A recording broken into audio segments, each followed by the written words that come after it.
In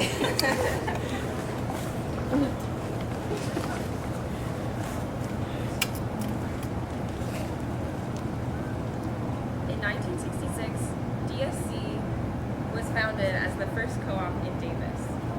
50 years ago exactly, in 1969, Ag Effort was born. And in 1972, Pierce House was founded. Shortly after their creation, the tri-cooperatives began to experience some tension between themselves.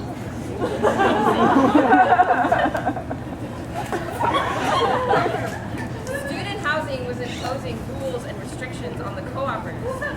Co-operators wanted more self-determination, self-governance.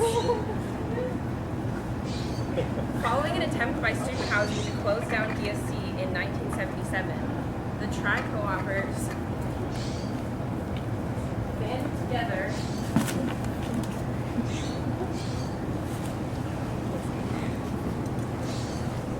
seeking more self-determination, self-governance, and financial freedom. They charged themselves excess rent and pooled their resources together in a jar. Well, not in a jar, but...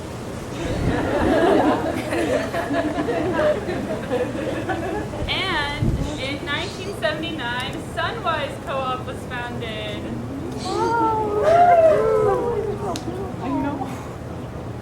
Sunwisers created the non-profit SCHA so that their house would be kept forever as a co-op. It could not be sold for profit. Perhaps in the future there would be more cooperative houses in SCHA. The newly formed SCHA declared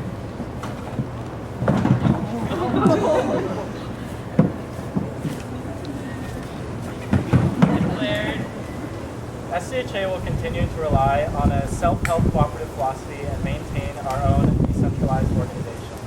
We feel this philosophy creates self-reliance and facilitates communication and decision-making on a level essential to cooperative action. It is this spirit of self-reliant cooperative action that has brought the construction and continuing success of Sunwise Co-op. In 1986, Sunwisers expanded SCHA to include J Street Co-op. The house was donated to SCHA by the city of Davis. Everyone helped to fix it up, and then it became J Street.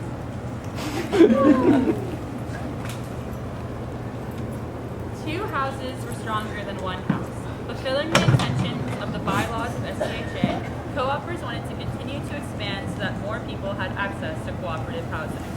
In 1996, SCHA entered into a contract that helped form Homestead Co-op.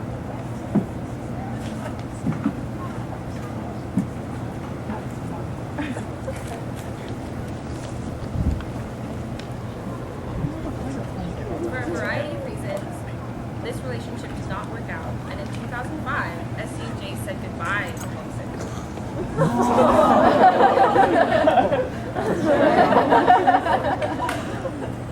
By 2011, the co-opers of Sunwise and J Street had again pooled a lot of resources together.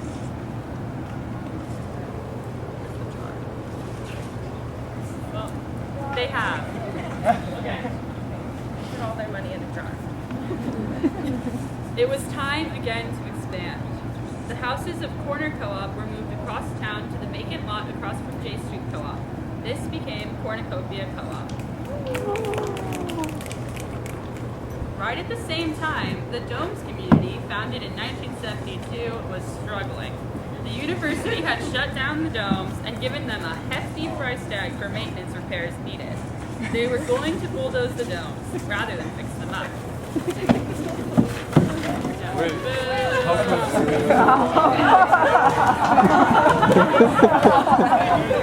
SCHA stepped in!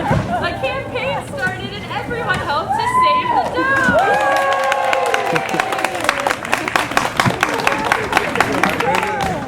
The Domes became part of SCHA and reopened in fall of 2012.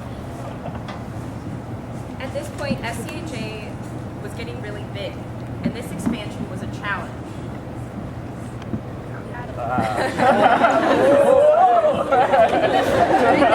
During this transition, SCHA hired staff for the first time to help with things not falling through the cracks.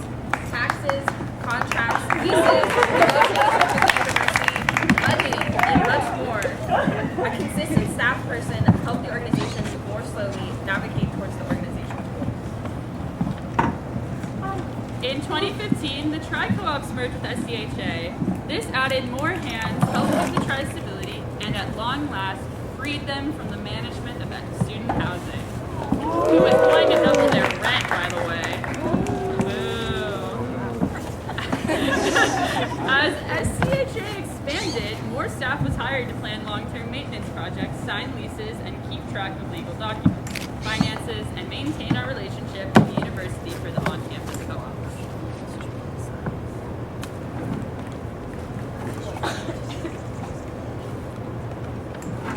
In 2016, SCHA revised its mission and values to reflect the larger, expanded community. These values of cooperative community, shared leadership, social and economic justice, and ecological awareness are enacted through the work of SCHA's committees and the board. Today, SCHA has around 88 members and 3 staff. Committee work is more vital than ever. These values might sound great, but actually doing them is another matter entirely. It takes everyone working together to reach our collective goals. But it hasn't always been easy. In the early days of the SCHA and Tri-Co-ops merge, there were some misunderstandings. Where are we going? You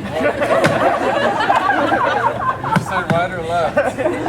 Why are we moving? Possibly not understanding how they were impacting the rest of the community, not feeling the community cohesion.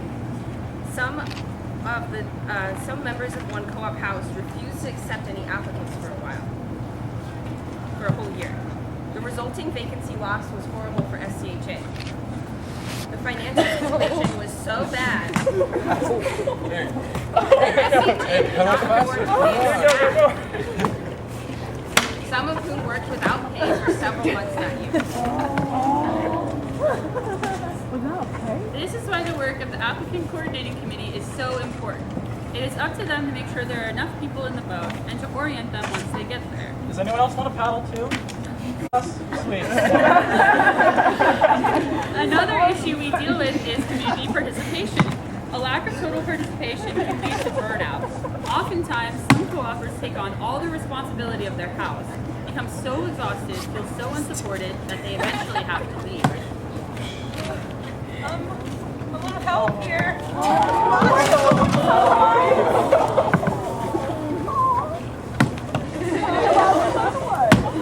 Communication committee helps us educate members so that these miscommunications are fewer, but it is still hard to get everyone on board all the time. Conflict resolution committee can give us the skills to negotiate interpersonal conflict. There are plenty of reasons why someone might need to take a break from co-oping, but communication about needs and supporting each other is key.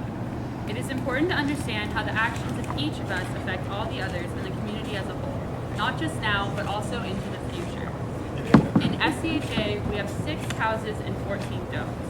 Co-opers before us have created and maintained these spaces, and it is up to us to continue to maintain them for the decades to come. This runs counter to the individualism instilled in us in our society. We must think of the collective, of people we may never meet, and ensure that these houses are there for them to live in, and systems in place that will help the community function together. Maintenance committee helps with this in a physical way, teaching each other how to make basic home repairs and thinking of the future and which projects need to happen to maintain the longevity of SCHA. Governance Committee does this in a way that is less visual, but no less important.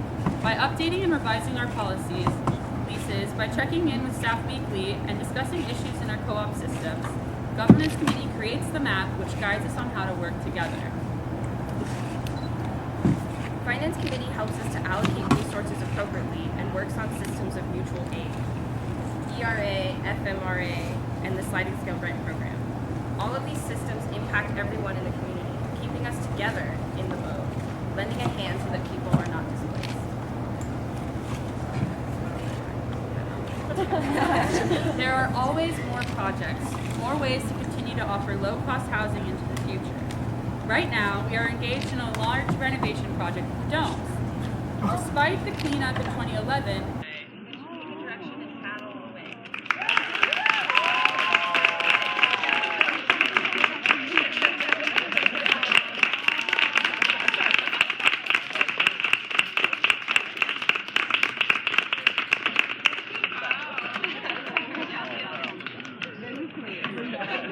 Yeah, that's